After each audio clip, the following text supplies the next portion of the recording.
Greater Noida के जेवर थाना क्षेत्र के अंतर्गत 15 साल के नाबालिग की हत्या मामले में पुलिस ने 3 अभियुक्तों को मुठभेड़ के दौरान गिरफ्तार किया है। यही नहीं, उनके घरों पर भी बुलडोजर की कार्रवाई की गई। पुलिस ने 2 घायल सहित 3 अभियुक्तों को गिरफ्तार किया है। उनके पास से तमंचा, कारतूस व मोटरसाइकिल बरामद की गई है। अपर पुलिस आयुक्त कानून एवं व्यवस्था डॉक्टर राजीव नारायण मिश्र ने बताया कि 21 मई को 15 वर्षीय नाबालिग घर से लापता हो गया था, जिसके बाद परिजनों ने थाना जेवर में गुमशुदगी दर्ज कराई थी।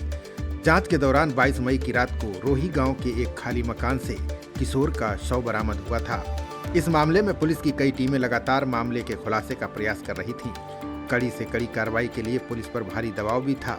अंततः पुलिस की मेहनत रंग लाई और जेवर पुलिस ने मामले का पर्दाफाश कर दिया। डॉक्टर राजीव नारायण मिश्र ने बताया कि साबौता अंडरपास के नीचे चेकिंग के दौरान बाइक सवार 3 संदिग्धों को पुलिस ने रुकने का इशारा किया, लेकिन आरोपियों ने पुलिस पर फायरिंग शुरू कर दी। जवाबी कार्रवाई में 2 बदमाशों के पैर में गोली लगी है, जबकि तीसरे आरोपी को काम्बिंग के बाद गिरफ्तार किया गया। गिरफ्तार आरोपियों की पहचान नरेश, उमेश कुमार और मोहित के रूप में हुई है। पुलिस ने इनके कब्जे से 2 अवैध तमंचे, जिंदा कारतूस और बिना नंबर प्लेट की स्प्लेंडर बाइक बरामद की है। पूछताछ में आरोपियों ने खुलासा किया है कि मृतक की दादी ने कुछ समय पहले उन्हें हुक्का पिलाने को लेकर डांटा था। इसी बात की रंजिश में आरोपियों ने नाबालिग को हुक्के में ज्यादा तंबाकू पिलाकर खाली मकान में ले जाकर दीवार पर सिर मार दिया और उसकी मौत होने तक वहीं पर बैठे रहे। इसके बाद शव को वहां पर छोड़कर मौके से फरार हो गए।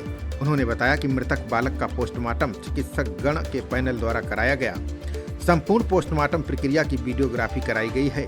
पोस्टमार्टम रिपोर्ट में मृतक बालक के सभी अंग मौजूद थे।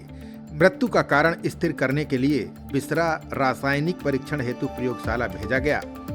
अन्य अग्रिम आवश्यक कार्यवाही की जा रही है। 21/5/2026 को 3:30 बजे से 4 बजे के बीच एक बालक जो कि बनवारी वास का रहने वाला था, उनके पिता द्वारा थाना जेवर पर सूचना दी गई कि वो बच्चा घर वापस नहीं लौटा है। इस सूचना पर तत्काल थाना जेवर पर सुसंगत धाराओं में अभियोग पंजीकृत किया गया और टीमें लगाकर उस गुमशुदा बालक की तलाश प्रारंभ की गई।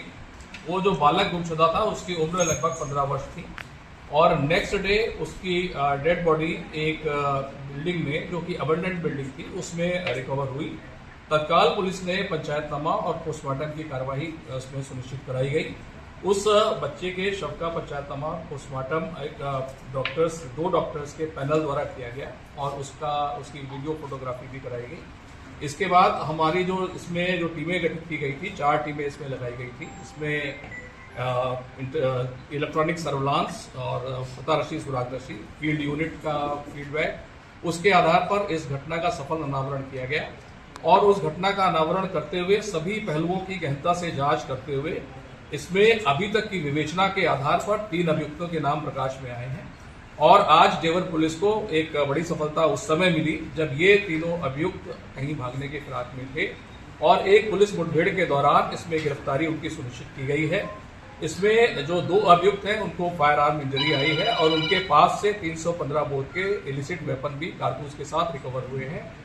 2 जो इंजर्ड हैं अभियुक्त, उनको तत्काल चिकित्सकीय उपचार के लिए उनको हॉस्पिटल में भेजा गया है। जो अभियुक्त गिरफ्तार हुए हैं उनके जो नाम प्रकाश में आए हैं, मैं आपके संज्ञान में ला रहा हूं। उसमें एक उमेश महतो है जो पूर्वी चंपारण का रहने वाला है और वर्तमान में जो रोही गांव है वहां पर निवास कर रहा था।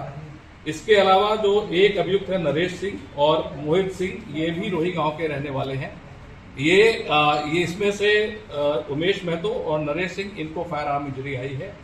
इनके पास से इलिसिट वेपन भी रिकवर हुआ है।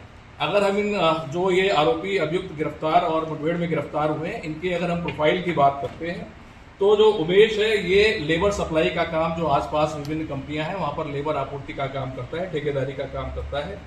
जो अभियुक्त नरेश है उसकी जो घटना स्थल है जहां पर इस बच्चे का शव मिला था, बिल्कुल ठीक उसी के समीप इसकी एक परचून की दुकान है। और जो तीसरा अभियुक्त है जो मोहित है, वो खलासी का काम करता है।